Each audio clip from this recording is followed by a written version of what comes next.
부활주일이기 때문에 예수님의 부활의 그 이야기들을 같이 나누고 싶습니다. 근데 오늘 우리가 읽은 본문 말씀은 바이블 타임 순서에 맞추어서 오늘 말씀을 읽었는데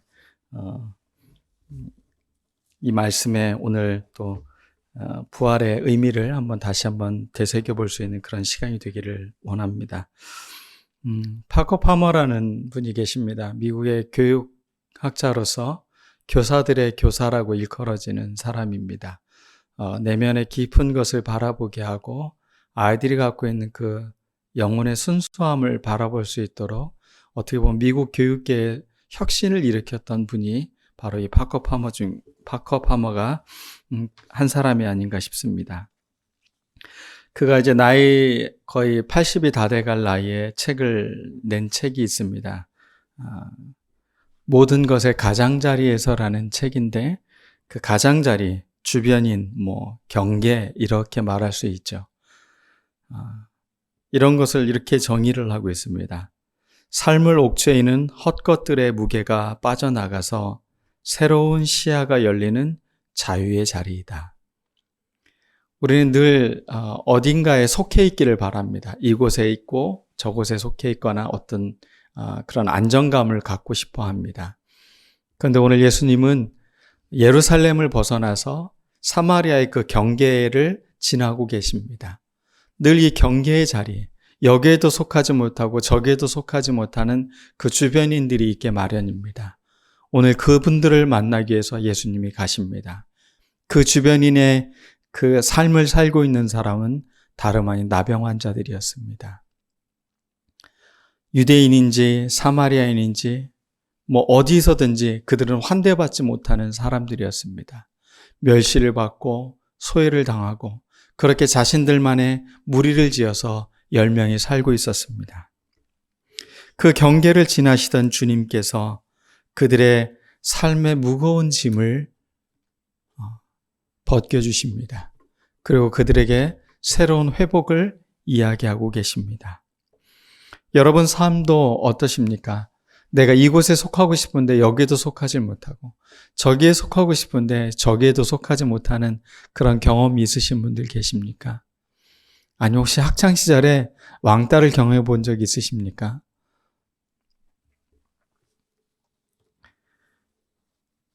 제가 중학교 때의 일이었습니다. 저는 키가 그렇게 크지 않은 편이어서 중학교 때 이렇게 중간쯤 앉아가지고 수업이 끝날 때쯤 선생님에게 질문을 했습니다. 무슨 질문이었는지 꽤 그 질문이 길어졌던 기억이 납니다. 그래서 쉬는 시간인데 애들이 나가질 못했어요. 그 뒤에 등치 큰 애들이 저를 불렀습니다. 화장실로 불러서는 저에게 이렇게 이야기를 합니다. 너 왜 질문해? 지금 쉬는 시간이잖아. 이러면서 저에게 협박 아닌 협박을 가했던 기억이 있습니다. 처음 그때 이게 집단이 주고 있는 힘이 이런 건가? 라는 것을 그때 좀 당황스럽게 경험했던, 물론 제가 눈치가 없었던 건 사실이었겠지만 그래도 그게 화장실로 불러서 그렇게 이야기할 이야기는 아닌데 아무튼 그랬던 기억이 납니다. 사회적 마이너리티라고 할 수 있는 사람들, 어떻게 보면 늘 소외되고 늘 사회 속에서도 늘 주변인이 되어서 그렇게 기운 빠지고 힘 빠지는 사람들, 때로는 그래서 왕따를 당하기도 하고 사회로부터 냉대를 받고 소외된 사람들, 그런 사람들이 바로 이 10명의 나병 환자들입니다. 그들은 멀찍이 서서 예수님을 향해 소리를 지릅니다.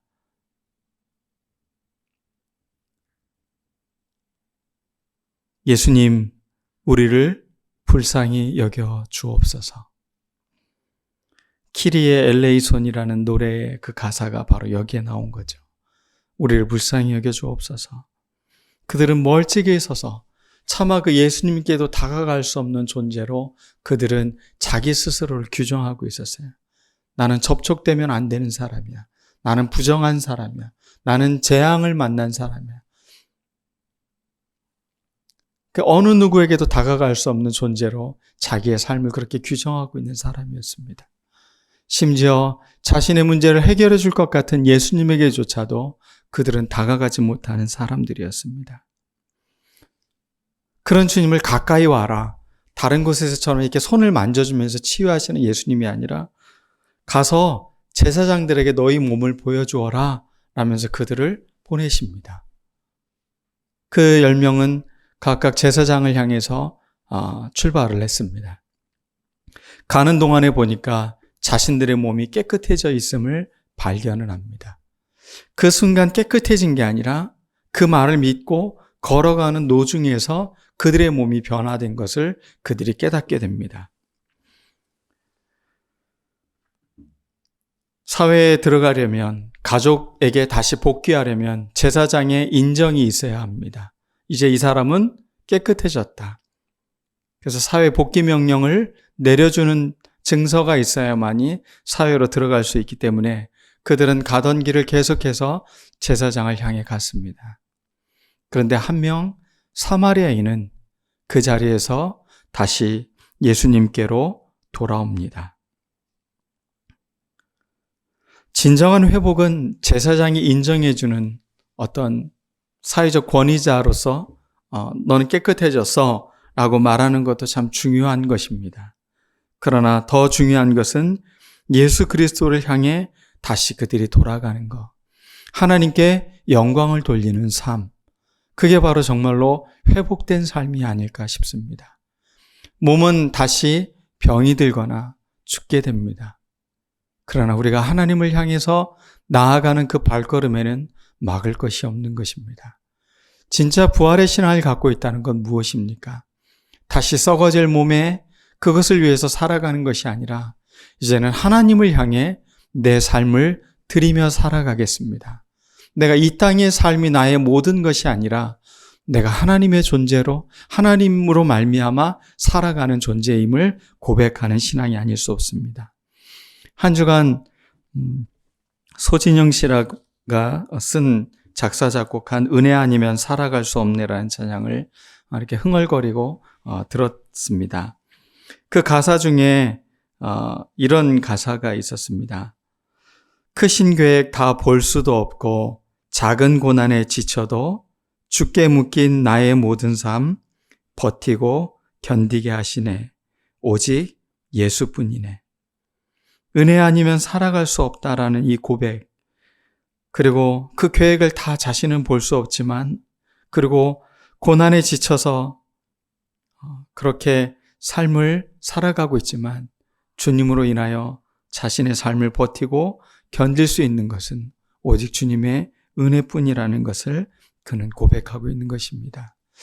아마 이 곡을 쓰신 분의 삶에 많은 아픔과 고통이 있었던 것 같습니다. 그렇지 않고서는 이러한 가사를 기록할 수가 없겠죠. 그 아픔이 모두에게 공감을 시켜주는 것, 자기의 고난으로 그냥 끝나는 것이 아니라, 나의 고생으로 끝나는 것이 아니라 그걸 통해 하나님을 찬양하고 그걸 통해 더 하나님과 가까워지려고 하는 이런 마음들이 진정한 회복인 것입니다. 여러분 삶에 닥치는 어려움, 좌절감, 또 소외감, 멸시, 여러분들이 삶에서 경험하는 어떤 것이 여러분을 무너지게 하고 있습니까? 이제 그것에서 다시 견고히 일어설 수 있는 여러분이 되기를 원합니다. 그리고 하나님께 다가가서 하나님께 영광 돌리고 주님을 더 가까이 할 수 있는 그런 기회가 될 수 있는 여러분들이 되기를 바랍니다. 은혜를 새기고 은혜를 기억하면 우리의 현재를 더 힘있게 살아갈 수 있습니다. 그래서 우리는 하나님의 은혜에 붙들림 받은 사람들이 되어야만 하는 것입니다. 세 번째로 오늘 말씀을 통해서 또 하나 볼 것은 이 돌아온 사람이 사마리아인이라는 것입니다. 이 사람을 이 예수님께서는 이방인이라고 표현하고 있습니다.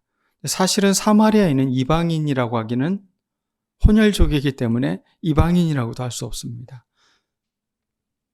그런데 그 이방인처럼 여겨졌던 그 사마리아인, 사회적인 차별에 신음하는 사람, 나병이라는 나병 환자라는 그 병만으로도 차별을 받고 있는데 또 하나의 고통 중에 하나는 사마리아인이라는 차별이었습니다. 그런데 그런 이중고를 겪고 있는 그에게 주님은 찾아가 주신 것입니다. 우리 인생에서 어려움이 왔을 때, 정말 견디기 어려운 어떤 차별 같은 것을 당할 때, 어떤 사회에서 왕따를 경험할 때, 그때 우리를 향해 다가오시는 예수님을 바라볼 수 있는 우리들 모두가 되었으면 좋겠습니다. 오늘 말씀이 정말 중요한 것은 은혜와 기적을 경험하고 또 주님의 사랑과 회복을 경험하고 주님을 찾아고 하나님께 영광을 돌리는 삶은 10%밖에 되지 않는다는 겁니다. 10명 모두가 다 깨끗해졌고 다 은혜를 경험했지만 그것을 자신의 삶의 고백으로 갖고 있는 사람은 10%밖에 없다는 것입니다. 여러분은 어떠십니까?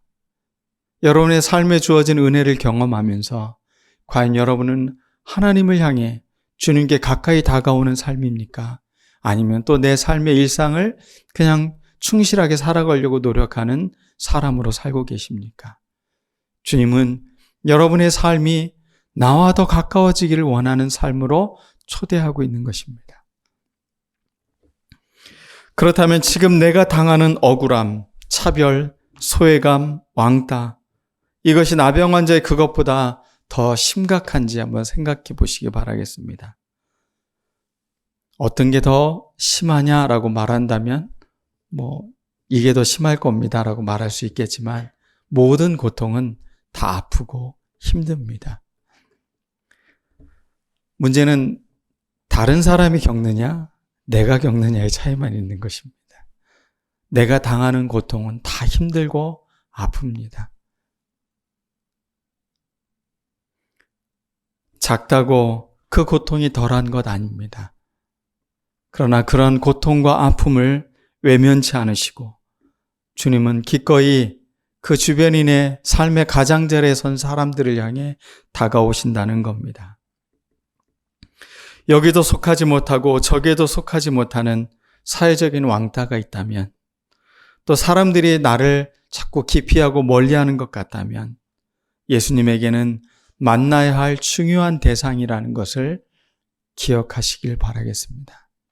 그러므로 예수 믿는 우리는, 예수님을 믿고 그분의 삶을 우리의 삶의 지표로 삼는 우리들은 어떻게 살아야 되는 것입니까? 사회에서 소외되고 왕따당하고 차별받는 사람들을 향해 한 걸음 한 걸음 나아가는 것입니다. 아이가 왕따를 당하는 친구 이야기를 합니다. 우리 반 애 중에 한 명 있는데 얘가 조금 어떻고 저쩌고 해서 자꾸 친구들이 그 친구를 이렇게 왕따를 시킨다. 그때 아내가 아이에게 해줬던 이야기가 기억이 납니다. 너는 그 아이의 친구가 되어줘라. 얼마나 힘들겠냐. 그 친구에게 좋은 친구가 되어줘라. 근데 그렇게 하면 자기도 왕따 될 수도 있대요. 그래서 다들 머뭇머뭇거리고 있는 거죠. 그건 국제정세나 학교의 그 작은 사춘기 아이들의 모임이나 사실은 마찬가지인 것 같아요.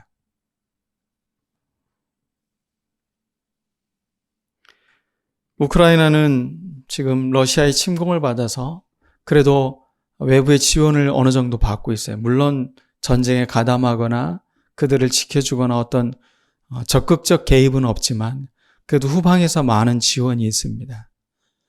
그런데 반면에 미얀마라는 약소국은 오히려 그러한 지원조차도 전혀 받지 못하고 그 내분이 일어나고 그 쿠데타로 또 군사정부가 그렇게 하고 있음에도 불구하고 국제사회에서 어떤 움직임도 제대로 보여주고 있지 않은 모습들을 봅니다. 우리는 어디에 나가야 되는 것입니까? 늘 그 아픔 가운데 있는 사람들에게 우리는 다가가야 하는 것입니다. 부활의 주님께서 지치고 쓰러지고 절망하는 사람들을 향해, 모든 것이 끝났다고 생각하는 제자들을 향해 그들에게 다가가시고 자기를 부인했던 베드로에게 찾아가시고 그렇게 삶을 회복시켰던 것처럼 우리 삶에 기운 빠지고 살아갈 의미조차 없고 그렇게 주변인처럼 살아가고 있는 사람들을 향해 우리는 기꺼이 나아갈 수 있는 사람들이 되어야 되는 것입니다. 예수님은 왕따를 자처하신 분이십니다. 그 사회 주류 계급에 속해 있지 않고 늘 그 주변인, 차별받는 사람들을 향해 늘 주님은 다가가시고 그들을 만나주시고 그들을 회복시키셨습니다. 예수 믿는 우리들도 역시 마찬가지입니다. 늘 눈에 보이기에 좋고 좋은 사람들인 것 같고 그런 사람들에게 우리의 삶에 무게중심을 두어서는 안 되는 겁니다. 소외되고 약하고 가슴 아프고 지금 눈물을 짓고 있는 그런 사람들에게 다가갈 수 있는 용기, 그게 예수 믿는 사람들이 갖고 있는 부활의 신앙의 용기인 것입니다. 여러분들 무엇이 두렵습니까? 이미 죽음을 경험한 사람들이 무엇이 두렵고 어떠한 말들이 나를 무시한다고 생각하겠습니까? 우리는 그리스도의 몸을 덧입은 사람들입니다. 부활의 생명력을 갖고 있는 사람들로서 우리가 한 걸음 한 걸음 나아가는 우리들 모두가 되었으면 좋겠습니다. 오늘 우리가 드린 부활절 헌금은 우크라이나와 헝가리 지역 경계에서 사역하고 계신 선교사님들에게 보낼 예정입니다.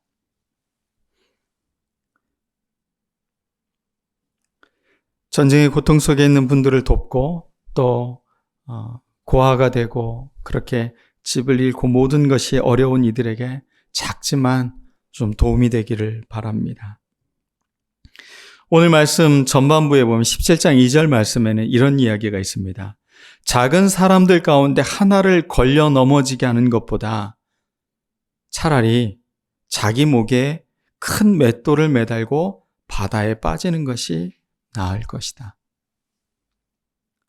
작은 소자 하나, 그 연약한 사람 하나를 넘어지게 그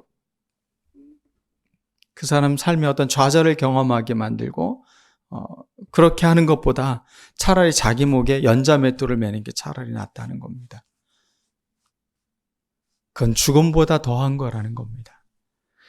작은 사람 한 사람을 아프게 하는 것이, 그를 넘어지게 하는 것이 자기의 생명을 차라리 잃는 것보다 오히려 더 큰 무게중심을 두고 있다는 겁니다. 예수님이 우리에게 가르쳐준 가르침은 우리가 생각하는 그 이상의 가르침이십니다. 여러분, 소자, 차별받는 사람, 사마리아인, 그렇게 배척받고 주류 사회에 들지 못하는 그런 사람들을 향해 우리의 마음을 잃지 않을 때 주님은 우리에게 잘했다. 그게 당신이 살아가셨던 삶이었기에 나를 닮은 삶을 너도 열심히 살고 있구나. 아마 우리를 축복해 주실 것입니다. 부활신앙의 대표적인 단어가 바로 일어나라입니다. 일어나라. 오늘 주님께서 이 사마리아인에게 말하십니다. 일어나서 가거라. 너의 믿음이 너를 구원하였다. 내가 너를 구원하였다가 아니라 이 문맥이 너의 믿음이 너를 구원하였다. 차별받고 소외받는 그 삶에서도 그의 마음에 잃지 않는 게 있었습니다. 은혜를 기억하고 예수님에게 가까이 오는 그 마음을 잃지 않았습니다. 그게 구원입니다. 나병이 나았다고 해서 그게 구원이 아니라 그 나병에서 예수 그리스도에게 가까이 다가오는 그 믿음, 그게 진짜 구원인 것입니다. 여러분들이 예수님과 친하지 않으면서 난 구원받았습니다라고 말하는 것은 약간 어폐가 있는 말일 것입니다. 우리가 구원받았다면 더 예수님을 가까이, 더 친밀하게 만나는 사람들이 되는 것입니다. 이 똑같은 단어가 누가복음 24장 46절에 부활하신 주님을 표현할 때 쓰는 단어가 똑같은 단어가 나옵니다. 제가 읽어드리겠습니다. 또 이르시되 이같이 그리스도가 고난을 받고 제3일에 죽은 자 가운데서 살아날 것과, 여기서 죽은 자 가운데서 살아날 것과 라는 말이 아나스테나이라는 단어로 똑같은 단어가 기록되어져 있습니다. 그러니까 죽은 자들 가운데에서 일어날 것과 라는 표현인 것입니다. 부활이라는 건 무엇입니까? 죽음, 사망, 모든 것이 포기되는 그 자리에서 다시 일으켜 세우는 것입니다. 이 아나스테나이라는 말은, 아나라는 말이 침례교에서도 다시 세례를 받는다 그래서 아나베프티스트라는 사람들이 있었습니다. 이 아나라는 말은 다시, 재차, 강조하는 뜻의 의미를 갖는 말이고, 히스템이라는 단어는 일어나다, 세워지다, 또 균형 잡다, 견고히 서다, 온전히 힘을 갖고 건강하게 세워져 있는 모습을 말할 때 쓰는 단어인 것입니다. 부활이란 무엇입니까? 견고히 우리 삶에서 꿋꿋이 서는 것입니다. 사람들이 우리를 무엇이라고 하건, 사람들이 우리에게 어떠한 눈으로 우리를 바라보건 우리가 견고히 세워져 있는 모습입니다. 당신이 나를 어떻게 보고 나는 상관없이 나는 그리스도로 말미암아 구원받은 자로서 나는 당당히 서 있습니다. 이게 부활신앙을 갖고 있는 사람들의 믿음의 고백인 것입니다. 그러므로 여러분들, 사람들이 나를 어떻게 보건, 사람들이 나를 어떻게 평가하건 그건 아무것도 중요하지 않습니다. 내가 지금 예수 그리스도의 사람으로 세워져 있는가? 내가 그렇게 일어나 있는가? 내가 견고히 세워져 있는가? 아나스테나이를 하고 있나? 이것이 더 중요한 말씀이라는 것입니다. 부활은 죽음으로부터 다시 일어서는 것입니다. 죽음의 생각으로부터도 일어서는 것입니다. 차별당하는 그 고통으로부터서 일어서는 것입니다. 왕따당한 것으로 말미암아 지친 마음으로부터도 일어서는 것입니다. 억압받고 차별의 고통으로부터도 다시 일어서는 것입니다. 부활은 다시 일어서는 것입니다. 부활신앙을 갖고 있는 것은 부활하신 예수님을 믿고 주님처럼 죽음의 고통, 멸시와 수치, 조롱, 십자가를 딛고 다시 일어서는 믿음인 것입니다. 부활절을 맞아 현실의 삶이 퍽퍽하고 수치스럽고 소외를 경험하신 분들에게 오늘 말씀처럼 주님은 여러분에게 말씀하고 있습니다. 일어나서 가거라. 내 믿음이 너를 구원하였다. 이제 우리에게는 두려움도 거칠 것도 없습니다. 다시 살아난 이에게 이전의 모든 것은 죽음으로 끝난 것입니다. 누구든지 그리스도 안에 있으면 새로운 피조물이라. 이 말씀처럼 우리는 새로운 존재가 된 것입니다. 이제 우리는 과거의 사람이 아닙니다. 이전의 사람이 아닙니다. 멸시당하고 소외당하고 어려움당하는 그런 나약한 존재로서 나의 삶이 아니라 부활하신 주님께서 일으켜 세운 은총을 경험한 은혜의 사람들이라는 것입니다. 여러분의 존재가 새로워졌습니다. 새로운 피조물입니다. 이것이 바로 부활의 신앙인 것입니다. 이 믿음으로 우리 함께 다시 견고히 세워지는 우리들 모두가 되기를 간절히 축원합니다. 기도하겠습니다. 오늘 말씀을 기억하면서 주님, 삶에 당하는 어려움, 좌절, 사람들로 당하는 어떤 소외, 차별, 억울함, 왕따, 차마 죽는 게 더 편할 것 같다라고 생각하는 그런 모든 마음들, 차별들, 이런 모든 것들로부터 우리가 다시 일어서는 부활의 신앙을 갖게 해 주시옵소서. 부활하신 주님을 만나게 하여 주시옵소서. 믿음으로 다시 견고히 세워지게 하여 주시옵소서. 우리 다 같이 기도하겠습니다.